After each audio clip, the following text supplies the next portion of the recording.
인생은 전설 채널에 오신 것을 환영합니다. 오늘 이야기 바로 시작합니다. 저는 경기도 구리시에 살고 있는 37살 이지연입니다. 남편과는 연애 4년, 결혼 6년 차.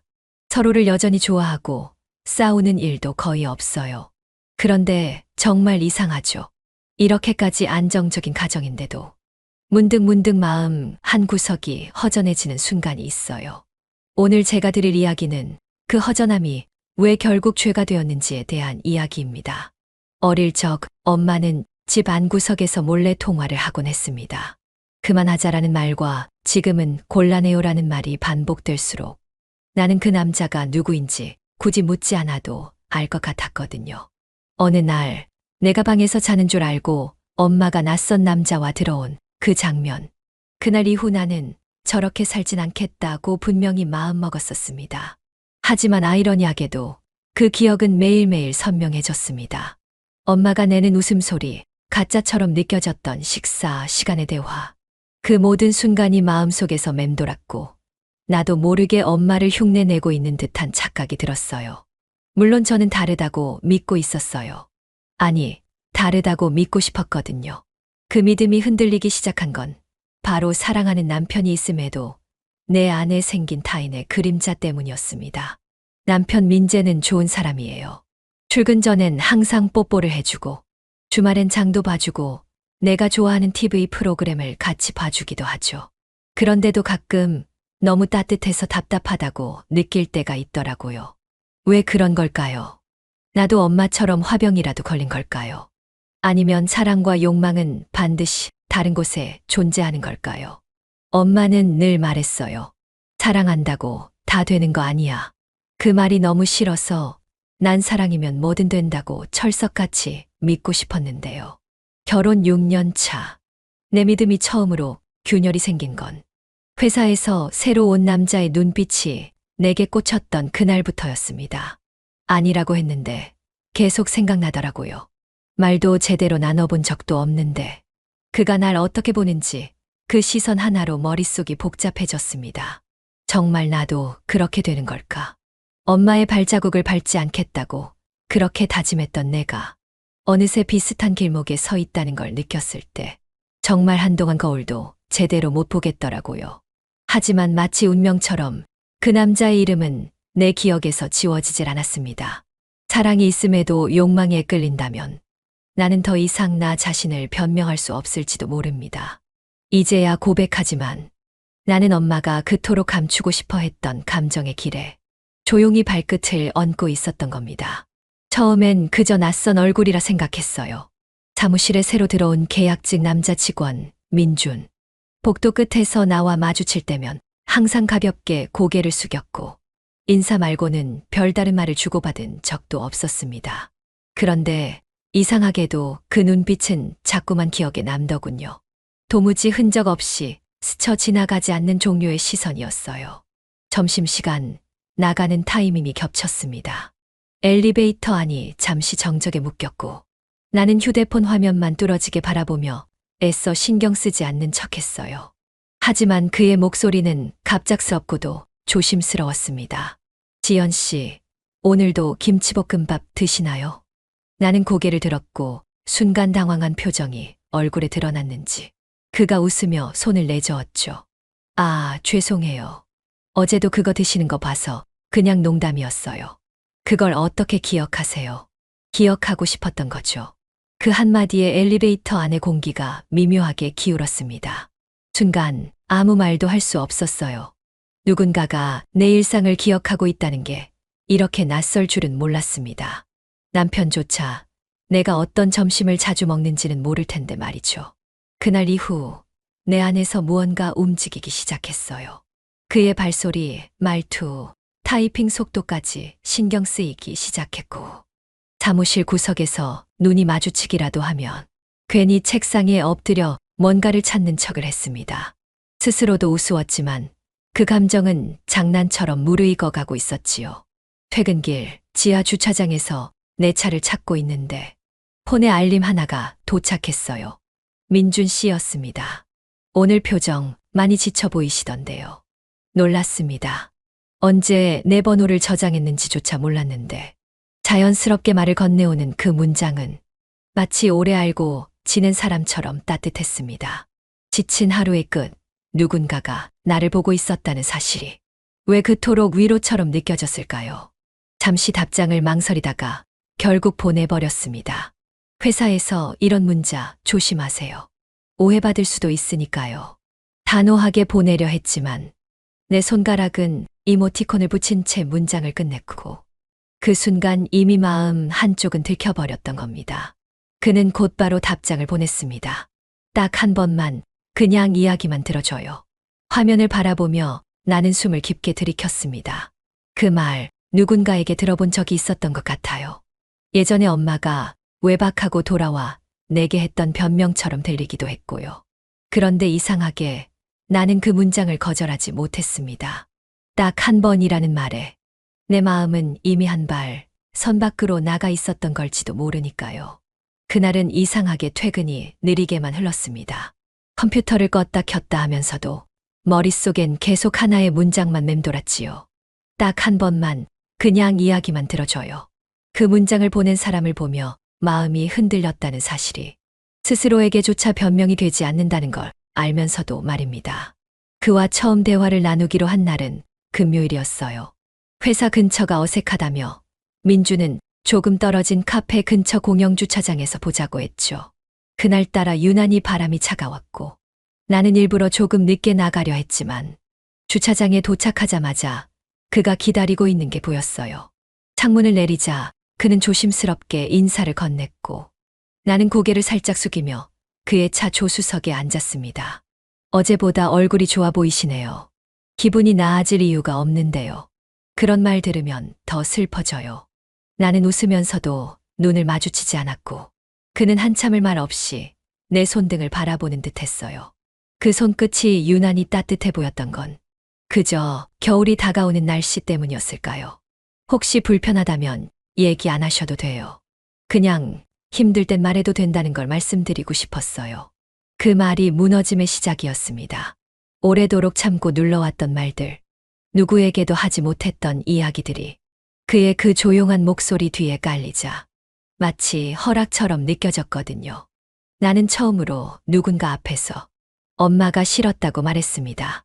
그 사람을 데려온 날, 난 아직 초등학생이었어요. 아빠랑 이혼한 건 알고 있었지만 그날 밤 그 남자랑 같이 웃던 얼굴을 잊을 수가 없어요.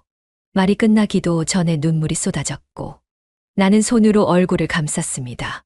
그러자 그의 손등이 내 어깨에 조심스럽게 닿았고 그 체온 하나의 숨이 턱 막히듯 목이 메었지요. 울어도 돼요. 지금은 그냥 다 괜찮아요. 그 한마디, 그 짧은 숨결이 내 귀 옆을 스쳤을 때 나는 더 이상 감정을 붙잡고 있을 수 없었습니다. 고개를 돌려 그를 바라봤고 그 역시 입술을 앙다문 채 나를 보고 있었어요. 망설임도 있었고 후회도 있었고 하지만 그 순간 우리는 동시에 기울었습니다. 입술이 닿기 전 눈이 먼저 감겼습니다. 숨이 엉키고 생각이 멎고 아무 이유도 설명도 없이 나는 그 입술에 나를 씌웠습니다. 그는 조심스레 그리고 천천히 내 턱선을 감싸며 두 번째 입맞춤을 더 깊게 이어갔고 나는 그 품에 안겨 오래도록 숨을 삼켰습니다. 그건 연애의 시작이 아니었습니다. 사랑의 고백도 유혹도 아니었고 단지 너무 오래 버티고 있던 한 여자가 조용히 무너지는 순간이었습니다. 그리고 그 입맞춤은 지독하게도 따뜻해서 더 끔찍했습니다. 그날 이후 민준에게선 매일처럼 연락이 왔습니다. 아침엔 잘 주무셨어요? 점심엔 밥 드셨어요? 퇴근 무렵엔 오늘은 그냥 조용히 뵙고 싶네요. 그 문장들 하나하나에 맥이 빠지고 심장이 조이는 듯한 감각이 들면서도 나는 단 하나도 답장을 하지 않았어요. 답장 대신 휴대폰을 엎어놓고 살았습니다. 침대 머리맡에 두지도 않았고 진동도 꺼두었고 가끔 울리는 알림에 남편이 의심이라도 할까봐 되도록 눈에 띄지 않게 숨겼습니다. 그렇게까지 조심하면서도 정작 내 마음이 문제였죠. 알림이 오지 않는 날이면 더 불안했거든요. 남편 앞에서는 오히려 더 다정하게 굴었습니다. 여보, 오늘 저녁엔 내가 된장찌개 끓여볼까? 내일은 당신 좋아하는 생선 사올게요. 그는 잠시 의아한 표정을 지었지만 곧 고개를 끄덕이며 웃어주었어요. 그래, 요즘 좀 밝아졌네. 좋다. 그 말이 칼날처럼 가슴에 꽂히더군요. 그 사람을 안고 온손으로 남편의 얼굴을 쓰다듬는 순간 나는 내 손이 더럽다고 느꼈습니다. 출근길에 거울을 볼 때마다 얼굴을 끝까지 보지 못하고 고개를 돌렸습니다. 화장은 예전보다 정성스럽게 했지만 그건 나를 꾸미기 위해서가 아니라 무언가를 가리기 위한 위장수 같았거든요. 사무실에선 최대한 민준과 엇갈리지 않도록 조심했어요. 그의 책상 근처엔 일부러 가지 않았고 복도에서도 누군가 따라오면 바로 방향을 틀었습니다. 그런데 그런 노력도 결국 어느 날 무너졌습니다. 지연 씨, 복도 한복판 아무도 없는 점심시간. 민준이 내 등을 스치듯 불렀을 때 나는 마치 심장이 멈추는 줄 알았어요. 그 짧은 목소리에 다리가 저려왔고 입술이 마르고 숨이 목구멍에 걸렸습니다. 요즘 피하시는 거 다 알아요. 나는 뒤돌지 않았습니다. 대신 복도를 빠르게 걸었고 그의 발걸음 소리도 같이 따라 붙었죠. 그날 후회하시는 건 알겠어요. 근데 저 혼자만 그랬던 건 아니었잖아요? 말이 길어질수록 나는 멈춰야 할 타이밍을 놓쳤고 결국 회의실 문 앞에서 돌아섰습니다. 민준 씨, 그만해요. 우리 아무 일도 없었던 걸로 해요. 입술이 떨렸고 목소리가 스스로도 낯설었습니다. 그는 고개를 끄덕이며 천천히 말했어요. 알겠습니다. 하지만 아무 일도 없었다고 말할 수 있는 사람은 아마 지연 씨가 아니라 당신 거울일 거예요. 그 말을 마지막으로 그는 돌아섰습니다. 나는 그날 이후 진짜로 거울을 보지 못하게 되었습니다. 민준에게서 문자가 온 건 퇴근 30분 전이었습니다. 오늘은 조용한 데서 얘기 좀 하고 싶어요. 복도나 주차장, 이젠 피하실 것도 알지만 그래도 한 번만요. 나는 그 문장을 몇 번이나 읽다가 결국 지워버렸고 다시 메시지함에 들어가 확인했다는 것만 3번째였습니다. 답장은 하지 않았어요. 대신 아무 말 없이 퇴근하고 차를 몰았습니다.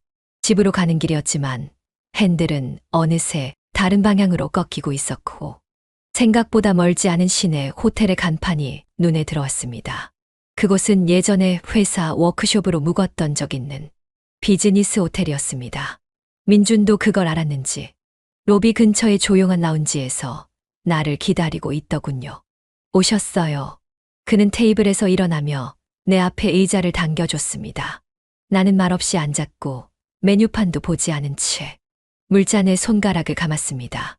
손끝이 차가웠고 안쪽은 묘하게 떨렸습니다. 지연 씨, 그날 이후 전 하루에 몇 번씩 당신 생각을 했어요. 아무 말도 못한 채 지나간 그날이 계속 눈앞에서 반복되어 나는 웃음 섞인 한숨을 내뱉었죠. 계속 저는 그걸 그냥 한순간이라고 생각했는데요. 정말요? 그럼 왜 여기까지 오셨어요? 그가 말끝을 흐리지 않고 나를 바라봤습니다. 피할 수 없는 시선이었고 그 안엔 내가 더 이상 부정할 수 없는 감정이 들어 있었지요. 가끔 그날 내 표정이 어땠을까 생각해요. 후회했을까 아니면 기다렸던 순간처럼 보였을까. 그의 말은 조용히 내 안을 흔들었고 나는 입을 열지 않은 채 테이블을 바라보다가 작은 목소리로 말했어요. 이야기만 하고 가요. 딱 그 정도로만. 그는 고개를 끄덕였고 우리 둘은 말없이 엘리베이터에 올라탔습니다. 호텔 복도는 조용했고 방에 들어서자마자 나는 뒤로 돌아 창가에 섰습니다. 야경은 흐릿했고 빛은 가늘었으며 그는 입구 쪽에서 그대로 서 있었습니다. 당신 후회하나요? 모르겠어요. 그냥 이게 더 나빠질 걸 알면서도 마음이 움직여요. 지금 이 순간도요? 네. 심장이 먼저 움직이고 있어서 머리는 따라가지 못하겠어요. 그 한마디 뒤 나는 고개를 들지 않은 채 그가 다가오는 걸 느꼈습니다. 그는 천천히 나의 허리 뒤로 팔을 감았고 나는 처음으로 고개를 기댔습니다. 어깨에 닿은 그의 숨결, 목을 타고 내려오는 체온, 가볍게 닿았던 입술이 조금씩 아주 천천히 깊어졌습니다. 멈출까요? 그가 묻자 나는 고개를 흔들었습니다. 이미 멈추지 않았어요? 그 한마디에 입술이 다시 더 뜨겁게 얽혔습니다. 셔츠 단추가 하나하나 풀렸고 내 손이 그의 어깨를 지나 가슴팍에 닿았을 때 그는 손끝으로 내 머리카락을 천천히 쓸어내렸습니다. 긴 침묵 속 숨소리만 커졌고 허리를 감싸는 팔이 점점 강하게 끌어안기 시작했죠. 옷은 생각보다 쉽게 벗겨졌고 우리는 침대 가장자리에 나란히 앉아 있었습니다. 말이 필요 없다는 걸 알면서도 그는 조용히 내 귓가에 속삭였어요. 지금 이 순간 당신이 후회하지 않길 바라요. 나는 눈을 감고 고개를 끄덕였습니다. 더 이상 아무 말도 할 수 없었고 그저 이 모든 것을 감정의 이름으로 붙들고 싶었습니다. 불륜이라기엔 너무 따뜻했고 사랑이라기엔 너무 늦었으며 욕망이라고 하기엔 너무 간절했어요. 호텔에서 나와 집으로 돌아온 건 밤 10시가 조금 넘은 시각이었습니다. 엘리베이터를 타고 올라가는 내내 가방 속 핸드폰은 울리지 않았고 나는 숨을 참은 듯 조용히 집 앞에 섰습니다. 비밀번호를 누르는 손끝이 낯설게 느껴졌고 현관문을 여는 소리가 너무도 크게 들리더군요. 여보, 왔어. 남편 민재는 소파에 앉아 TV를 보고 있었어요. 웃고 있었고 손엔 귤이 들려 있었고 그 모습이 그렇게 익숙하면서도 이상하게 느껴졌습니다. 나만 다른 세상에 있다 돌아온 것 같았어요. 응, 일찍 잘까 해서. 그래, 씻고 와. 따뜻한 물 받아놨어. 나는 고개를 끄덕이고 욕실로 들어갔지만 그 안에서 한참을 서 있었습니다. 거울을 보지 못했고 옷을 벗는 손이 망설였고 민준의 손길이 내 어깨에 남아 있었기 때문이었어요. 그가 만졌던 자리마다 지금도 체온이 남아있는 듯 했으니까요. 하루가 지나도 그 장면은 흐려지지 않았습니다. 컴퓨터 앞에 앉아도 팀장의 목소리를 들어도 내 귀엔 자꾸 민준의 숨결이 맴돌았고 눈앞엔 호텔방의 그림자만 어른거렸어요. 회의록을 쓰면서 실수만 3번을 했고 사무실에 앉아있는 내내 한마디도 하지 않았습니다. 퇴근 후 집에 도착했을 때 민재는 식탁에 찌개를 데워놓고 기다리고 있었어요. 오늘은 당신 좋아하는 된장찌개야. 요즘 날씨 쌀쌀해서 뜨끈한 게 좋더라고. 그 말에 웃어야 했지만 입꼬리는 올라가지 않았습니다. 숟가락을 들었고 국을 떠올렸고 그 따뜻함에 눈물이 나올 뻔했습니다. 여보, 무슨 일 있어? 남편은 내 얼굴을 찬찬히 바라보다가 조심스럽게 물었어요. 아니야, 그냥 좀 피곤한가 봐. 나는 그 말만 남기고 고개를 숙였습니다. 국물 위로 눈물이 한 방울 떨어지기 전까지 입을 다문 채 조용히 밥을 먹었어요. 요즘 바쁘지? 내가 당신한테 좀 더 신경 쓸게. 그가 그렇게 말할 때 나는 젓가락을 내려놓을 수밖에 없었습니다. 민준이 내 어깨를 쓸던 손길이 떠오르고 민재가 지금 내 손을 잡는다면 나는 도저히 그걸 감당할 수 없을 것 같았어요. 당신만 보면 마음이 놓여. 우리 이대로 쭉 가자. 그 한마디에 나는 고개를 숙인 채 대답하지 않았습니다. 거짓된 입맞춤보다 더 고통스러운 건 진심 어린 다정함 앞에서의 침묵이었습니다. 연락은 내가 먼저 했습니다. 더는 참지 못해서가 아니었고 그냥 참을 의미를 잃었기 때문이었어요. 민준의 번호를 누르기까지 손가락이 서너 번 멈췄고 전화벨이 울리는 동안 내 호흡은 점점 가팔라졌습니다. 지연 씨, 그가 놀란 듯 하았지만 나는 묻지 않았어요. 혹시 오늘 시간 되나요? 어디예요? 그날 갔던 호텔 근처 15분이면 도착해요.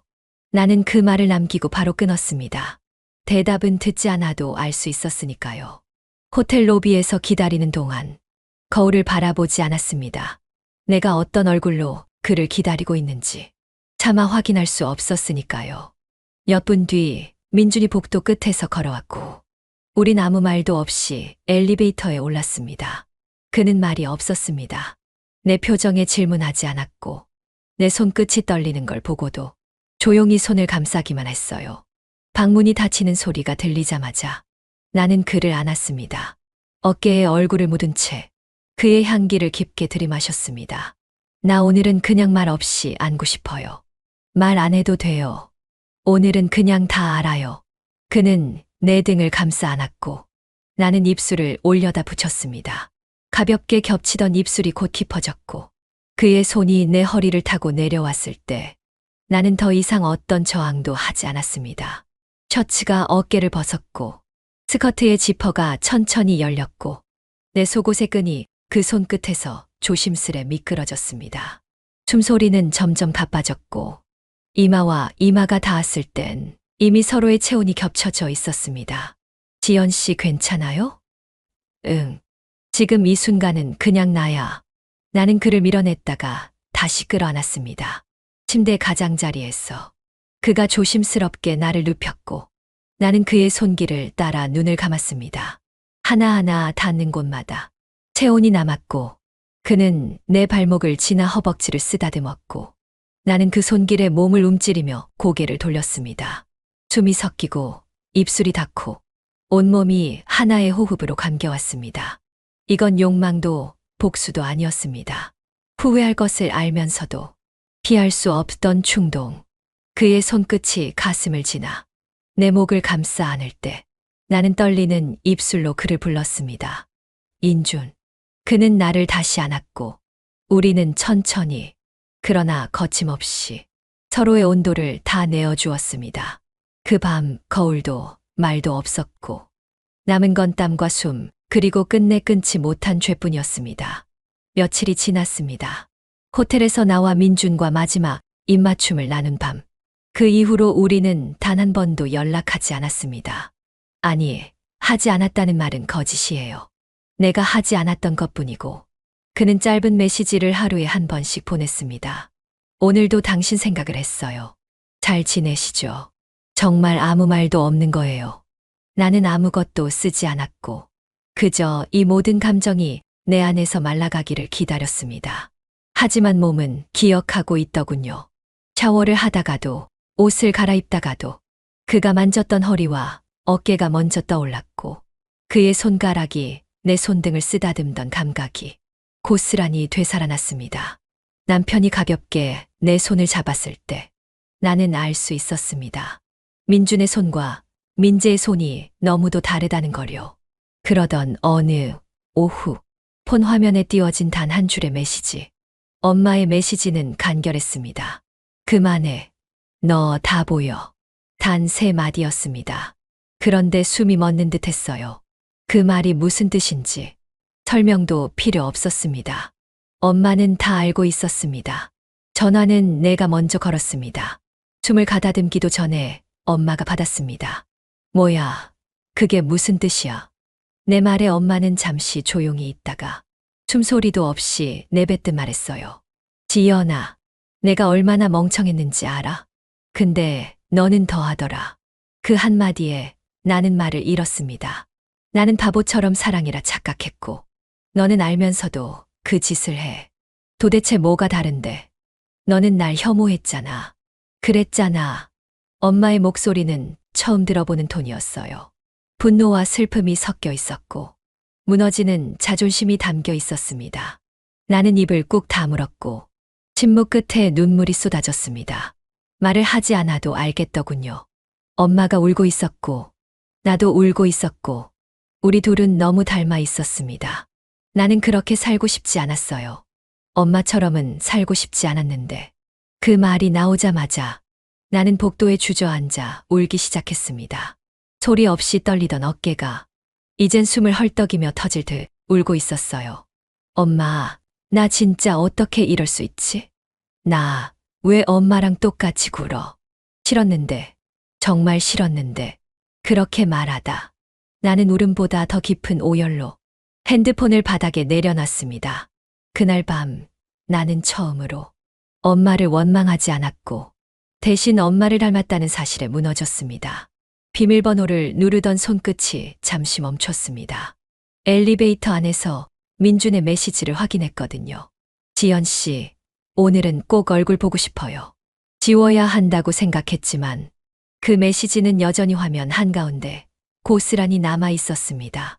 그날의 체온이 그대로 담긴 문장 같아서 나는 끝내 삭제하지 못했지요.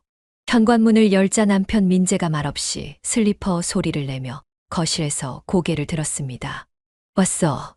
오늘도 늦네. 응, 회의가 길어졌어.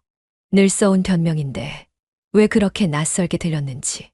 나는 시선을 피하며 코트를 벗었고 가방에서 폰을 꺼내 무심하게 테이블 위에 올렸습니다. 아니, 그렇게 무심한 척이었습니다. 저녁을 먹는 내내 민재는 스포츠 뉴스를 틀어두고 말이 없었어요. 나는 반찬을 옮기며 평소처럼 작은 농담을 하나 건넸지만 그는 반응 없이 고개만 끄덕였습니다. 그 침묵이 더 무서웠어요. 그렇게 조용한 식탁 위로 띵 소리가 울렸습니다. 아, 진동도 아니고 알림음. 나는 얼어붙었고 민재는 조용히 고개를 들었습니다. 폰 좀 울리네. 요즘은 밤에도 바쁘네. 그는 웃는 듯한 얼굴로 말했지만 눈은 웃지 않았습니다. 그리고는 아무 말 없이 폰을 집어들었습니다. 내가 말리기도 전에 그의 시선이 화면 위를 스쳐 지나갔습니다. 민준의 메시지. 미리 보기로 뜬 첫 문장이 그 자리에 남아 있었지요. 오늘만큼은 꼭 보고 싶어요. 그는 아무 말도 없이 폰을 내려놓았고 숟가락 소리마저 멈춘 순간 나는 숨을 들이마시지도 내쉬지도 못했습니다. 요즘 참 피곤해 보이더라. 그가 조용히 그렇게 말했습니다. 나는 고개를 끄덕이며 대답했죠. 일이 좀 많아서. 그럴 수도 있지. 그는 다시 식사를 이어갔습니다. 하지만 그 뒤로 흐르는 공기는 이 집안에서 나는 가장 무서운 침묵이었습니다. 민재의 숨소리는 평소보다 느렸고 나는 그 숨소리 하나하나에 심장이 덜컥거렸습니다. 봤다. 그의 눈빛은 그랬습니다. 그는 이미 알고 있었습니다. 다만 아직 말하지 않았을 뿐이었습니다. 그리고 나는 그 메시지 하나 지우지 못했던 그 흔들린 손끝 때문에 모든 걸 잃게 될 거란 걸 예감했습니다. 엄마는 나를 똑바로 쳐다보지도 않았습니다. 그녀는 묻지 않았고 캐묻지도 않았지만 내 말투와 표정이 조금씩 부서지고 있다는 건 알고 있었던 것 같아요. 하루는 물을 건네다 말고 손을 멈췄고 하루는 밥을 다 먹고도 식탁에 오래 앉아 있었고 그날 저녁 조용히 이렇게 말했습니다. 너 지금 누구랑 눈 마주치는 게 더 두렵니? 남편이야? 아니면 너 자신이니? 나는 대답하지 않았습니다. 하지만 그 질문이 계속 머릿속에서 울렸습니다. 그리고 며칠 후 엄마는 조용히 사라졌다가 다시 돌아왔고 그날 저녁 준혁에게서 전화가 왔습니다. 지연 씨 어머니가 절 직접 찾아오셨어요. 그 한마디에 등줄기가 얼어붙는 듯 했어요. 숨도 안 쉬어진 채 나는 귀만 열어두고 말없이 들었습니다. 식사 자리를 마련한 건 아니고요. 어디까지나 경고였어요. 아주 단정하게 그리고 아주 차갑게요. 정확히 뭐라고 하셨어? 나는 가까스로 목소리를 냈습니다. 그런데 그의 대답은 더 잔인했어요. 우리 딸 건들지 마. 딱 그렇게요. 그 한 문장이 말은 자르듯 했지만 그 안에는 애원 같은 게 있었거든요. 나는 그 자리에 주저앉고 말았습니다. 엄마의 말투를 알거든요. 그렇게 짧게 단정하게 말하는 건 이미 많은 걸 포기했을 때뿐이라는 걸요. 엄마는 이제 내게 화낼 힘도 없었던 겁니다. 그래서 너는 뭐라고 했는데 그만두자고 했어. 내 질문은 떨렸고 준혁은 한참을 침묵하다 말했습니다. 아니요. 그럴 수 없었어요. 이건 우리 둘 다 마음이 움직인 거잖아요. 우연도 아니고 호기심도 아니었잖아요. 나는 당신이 그날 보여준 눈빛을 기억해요. 그게 다였어요. 그 말을 듣는 순간 나는 어느 쪽도 선택할 수 없다는 절망감에 빠졌습니다. 엄마는 나를 끌어내려고 하고 준혁은 나를 잡아주려 하고 나는 그 두 사이에서 고개를 돌릴 수조차 없었습니다. 숨이 막혔고 창문을 열었는데도 공기는 여전히 무거웠고 가슴 아래 어딘가에서 터질 듯한 통증이 맴돌았습니다. 그날 밤 나는 엄마에게 전화를 걸었습니다. 말은 많지 않았지만 울음은 많았습니다. 엄마, 그 사람한테 왜 찾아갔어? 왜 나 대신 그 사람한테 먼저 말을 건 거야? 나한테는 왜 아무 말도 안 했는데? 엄마는 조용히 대답했어요. 왜냐하면 넌 지금 말해도 듣지 않을 거잖아. 그러니까 내가 먼저 내 앞을 막은 거야. 엄마의 말투는 담담했지만 나는 알았어요. 엄마 역시 그날 이후 잠을 못 잤을 거라는 걸요. 그 사람을 향한 내 감정이 엄마에게 얼마나 나짓고 끔찍한 감정이었는지를요. 나는 어릴 때 그토록 싫어했던 엄마의 그림자 속에서 지금 내 그림자를 똑같이 밟고 있었던 겁니다.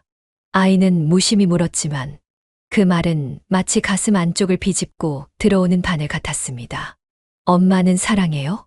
반찬을 입에 넣던 내 젓가락이 허공에서 멈췄고 물을 마시던 손이 컵을 제대로 내려놓지 못했어요. 그냥 단순한 호기심이었을 텐데 나는 왜 그렇게 심장이 철렁 내려앉았을까요? 뭐가? 나는 애써 가볍게 되물었지만 아이의 눈빛은 의외로 진지했고 두 눈동자엔 어떤 판단도 없이 고요한 궁금증만 담겨 있었습니다. 아빠 말고요. 그냥 다른 사람. 엄마도 그런 적 있어요? 순간 머릿속이 새하얘졌습니다. 누가 가르쳐 준 것도 아닐 텐데. 어떻게 아이 입에서 그런 말이 나올 수 있을까요?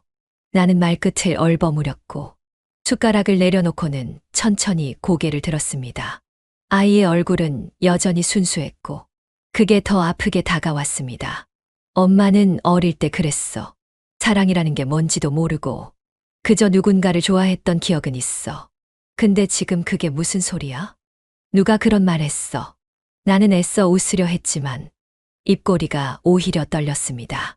아이는 밥을 먹으며 천천히 말했어요. 그냥 요즘 엄마가 자주 멍하니 있잖아요. TV도 안 보고 말도 없고 가끔씩 울 것 같기도 하고 아빠랑 말할 때도 웃지 않고 그 말 하나하나가 날카로운 조각처럼 심장에 박혔고 나는 더 이상 숟가락을 들 수가 없었습니다. 엄마는 말이야. 나는 말을 이으려다 눈을 감았어요. 어떤 말도 어떤 변명도 이 아이 앞에서는 작아지기만 했고 그 순간 숨이 목에서 걸려 말 대신 눈물이 먼저 떨어졌습니다. 아이는 조용히 내 앞으로 물티슈를 건넸고 나는 웃지도 못한 채 고개를 푹 숙였습니다. 사랑은 때로는 그냥 혼자 아픈 거야. 말하면 안 되는 사랑도 있거든. 그 말은 나에게 하는 말이었습니다. 누구보다 내가 지금 가장 듣고 싶었던 말이었어요. 아이도 더 묻지 않았고 우리 둘은 서로를 바라보지 않은 채 그 조용한 식탁 위에서 한 그릇의 밥을 오래도록 씹었습니다. 말없이 흐르던 그 시간 나는 처음으로 이 아이 앞에서 나는 어떤 엄마였을까란 질문을 했습니다. 지연아. 민재의 목소리는 낮고 또렷했습니다. 거실 불이 꺼진 저녁 아이가 방으로 들어간 뒤였습니다. 나는 설거지하던 손을 멈췄고 물 흐르던 소리만 남은 싱크대 앞에서 몸을 돌리지 못한 채 조용히 물만 잠갔습니다. 우리 얘기 좀 하자. 그 말은 너무 오랜만이었습니다. 결혼하고 나서 언젠가부터 그는 대화를 요구하지 않았고 나는 그 침묵을 당연한 권리처럼 받아들였지요. 하지만 오늘 밤 그 한마디는 묻겠다는 뜻이 아니라 알고 있다는 선언처럼 들렸습니다. 나는 천천히 몸을 돌렸고 그의 눈을 보지 않기 위해 앞치마 매듭을 고쳐 매는 척했습니다. 응. 무슨 얘기? 입술 끝이 조금 떨렸고 목소리는 평소보다 한 톤 높았습니다. 민재는 거실 소파에 앉은 채 나를 똑바로 바라보고 있었습니다. 요즘 너 많이 멀어졌더라. 그게 무슨 소리야? 말투도 달라졌고 눈도 자꾸 피하더라. 그는 조용히 한 단어씩 내게 돌을 던지듯 말했습니다. 그 사람 아직도 너한테 연락해. 심장이 덜컥 내려앉았습니다. 모르겠다는 말도 오해라는 말도 입에 맴돌았지만 붙잡히지 않았습니다. 입술을 달싹이며 숨을 들이쉬었고 나는 무언가 대답을 해야 한다는 압박감에 순간적으로 눈을 질끈 감았습니다. 아니 그게 지연아. 그의 목소리가 한층 낮아졌습니다. 내가 바보 같아 보여도 너한텐 늘 관심 있었어. 근데 너 날 투명인간 취급하더라. 언제부터인지 모르겠는데 어느 날 내 옆에 내가 없더라. 그의 말은 비수처럼 꽂혔고 나는 뒤로 의자에 앉으며 한 손으로 이마를 짚었습니다. 차라리 화를 내주었으면 좋겠다고 생각했습니다. 책상에 주먹을 치든 고함을 지르든 그게 이보다 나았을지도 몰랐습니다. 나도. 잘 모르겠어. 나는 결국 입을 열었고 그 순간부터 모든 게 흐트러졌습니다. 처음엔 그냥 내가 지쳐서 그런 줄 알았어. 근데 그 사람을 만나고 나서야 내가 얼마나 오래 텅 비어 있었는지 알았어. 그게 나빠지려고 한 게 아니라 그저 살고 싶었던 거야. 민재는 조용히 고개를 끄덕였고 입술을 꽉 다문 채 무언가 삼키는 듯 했어요. 사랑했었냐고는 안 물을게. 그가 말했습니다. 근데 이제 나도 너를 놓을 준비를 해야 할 것 같아. 그 말에 나는 아무 말도 하지 못했습니다. 떠난다고 말하지 않았고 붙잡겠다고 말하지도 않았습니다. 단지 이 집의 공기가 서서히 식고 있다는 걸 우리 둘 다 알고 있었던 거죠. 그날 밤 나는 아무것도 하지 못한 채 침대 옆 의자에 앉아 있었습니다. 민재는 등을 돌리고 누웠고 나는 그 등을 바라보다가 마지막 남은 울음을 안으로 삼켰습니다. 민재는 그날 이후 아무 말도 하지 않았어요. 화내지도 않았고 짐을 싸지도 않았죠. 평소처럼 일어나고 평소처럼 밥을 먹고 평소처럼 출근 준비를 했습니다. 하지만 그 모든 평범함이 나를 서서히 죽여가고 있었습니다. 냉장고 문을 여는 손끝은 여전히 조용했고 양말을 꺼내는 서랍도 같은 소리를 냈지만 그의 발자국 하나하나가 방 안의 공기를 무겁게 짓눌렀죠. 나는 이틀째 식탁에 제대로 앉지 못했고 눈이 마주치는 순간 심장이 튀어나올 것처럼 뛰었습니다. 그가 나를 쳐다보지 않아도 나는 그 시선을 느낄 수 있었죠. 무언의 눈빛이라는 게 있다면 그건 말보다 훨씬 더 시끄러웠습니다. 언제 나갈 거냐는 말 대신 언제 스스로 판단할래라는 침묵의 기압이 집안을 감싸고 있었습니다. 화장실 거울 앞에 서면 나는 자꾸만 눈을 피하게 되었죠.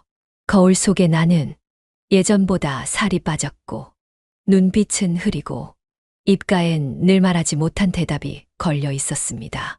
그날 이후 민준에게서의 메시지는 없었죠. 하지만 나는 그보다 더 큰 감옥에 갇혀 있었습니다.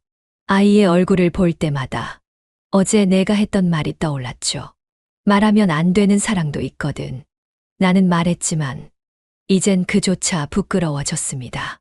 엄마의 침묵, 남편의 침묵, 그리고 나의 침묵.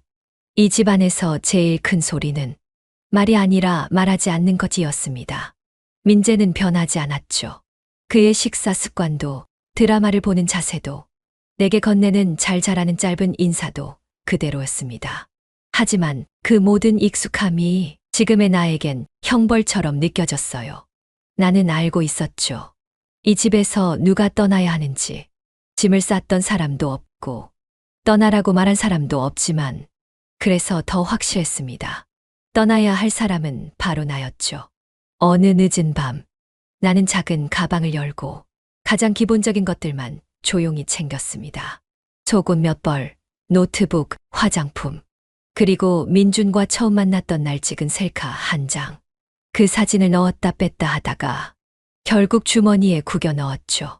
그날 밤 민재는 여전히 소파에서 잤고 나는 아이 방 앞에 잠시 서 있었지만 문을 열지 않았습니다.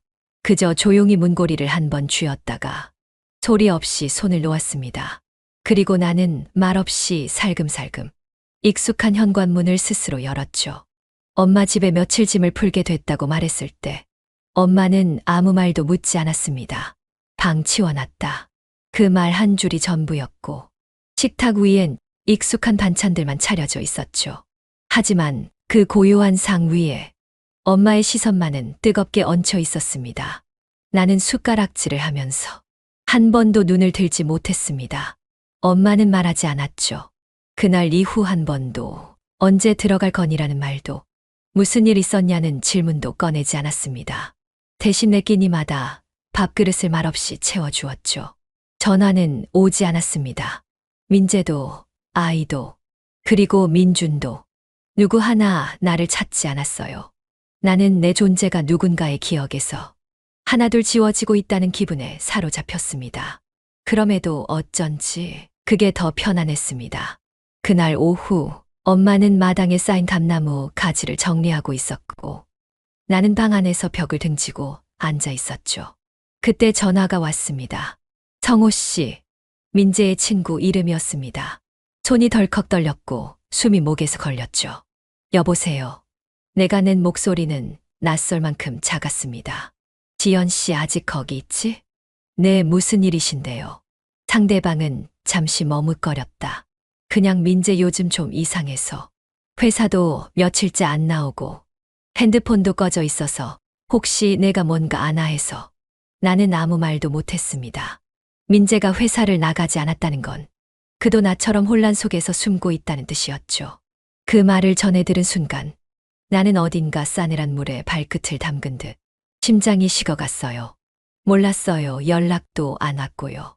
말을 마치고 전화를 끊은 뒤 나는 무릎을 끌어안고 한참을 앉아 있었습니다.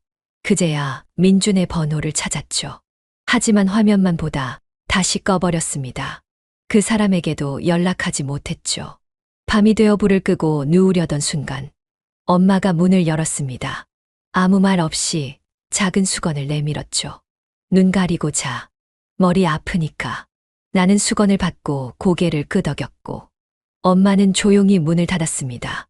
이불을 뒤집어 쓰고 나는 결국 혼잣말처럼 중얼거렸어요. 나 이제 그 사람도 안 기다려. 엄마 진짜야. 그냥 아무도 기다리지 않을래. 그 말이 거짓인지 진심인지 나조차 알 수 없었습니다. 하지만 그 순간만큼은 스스로에게 그렇게 말하지 않으면 다시 무너질 것 같았죠. 아침 햇살이 창문 너머로 들어왔습니다. 이불 속에 묻혀있던 내 얼굴 위로 부드럽지만 차가운 빛이 스며들었고 나는 눈을 떴어요. 밤새 눈물이 말라붙은 듯 눈가가 뻑뻑했지만 어쩐지 가볍게 숨이 쉬어졌습니다. 엄마는 여전히 묻지 않았고 아침상에는 따뜻한 국이 놓여 있었습니다. 나는 무릎을 세워 앉아 국을 떠먹으며 숟가락 소리를 조금만 더 크게 내봤습니다. 엄마는 여전히 고개를 들지 않았지만 식탁의 끝에 앉은 그녀의 손끝은 오늘따라 조용히 떨리고 있었습니다. 밥을 다 먹고 방으로 돌아왔습니다. 작은 가방을 한 번 더 열고 그 안에 넣지 않았던 지갑을 꺼냈습니다. 구석에 숨겨둔 민준과의 사진. 나는 그것을 조용히 두 손으로 찢었습니다. 소리는 작았지만 내 안에서 무언가 또 하나 부서지는 느낌이었습니다. 휴대폰을 켜고 문자를 확인했을 때 그 안엔 아직도 아무런 메시지가 없었고 나는 그 빈 화면을 한참 바라보다가 작은 창에 이름을 적었습니다. 인재. 그리고 짧게 한 줄을 썼습니다. 아이 데리러 갈게. 보내진 메시지는 그 어느 때보다 담담했습니다. 하지만 그 말이 의미하는 것, 그 뒤에 오는 책임과 무게는 내가 다시 걸어야 할 삶 그 자체였습니다. 마당으로 나왔을 때 엄마는 감나무 가지에 다시 손을 얹고 있었습니다. 나는 다가가 그녀의 등을 가만히 안았습니다. 엄마, 나 이제 돌아갈게요. 엄마는 돌아보지 않고 단지 한 손으로 내 팔을 툭툭 두 번 쳤습니다. 그래, 이젠 그만 울고 살아. 그 짧은 말에 나는 끝내 참았던 눈물을 삼키며 고개를 끄덕였습니다. 버스를 타기 전 나는 폰을 꺼내 민준의 번호를 한 번 더 열어봤습니다. 하지만 이번엔 아무 말도 쓰지 않았고 그냥 조용히 창을 닫았습니다. 사랑이었는지는 끝내 모를 겁니다. 하지만 그것이 내 삶을 무너뜨렸다는 것만은 분명히 남았습니다. 나는 아무도 잡지 않는 그 거리 위를 혼자 걸었습니다. 무겁지만 이제는 다시 살아야겠다는 마음으로 천천히 그 길을 밟았습니다. 다르지 않았더라 엄마와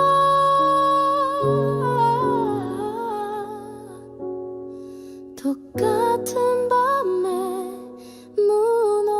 무너진 고백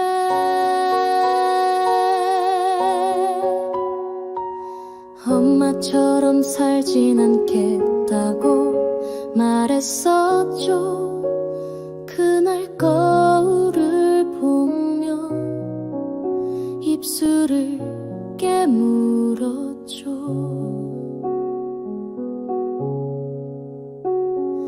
그 사람과 마주 앉은 밤 차가운 물찬 속에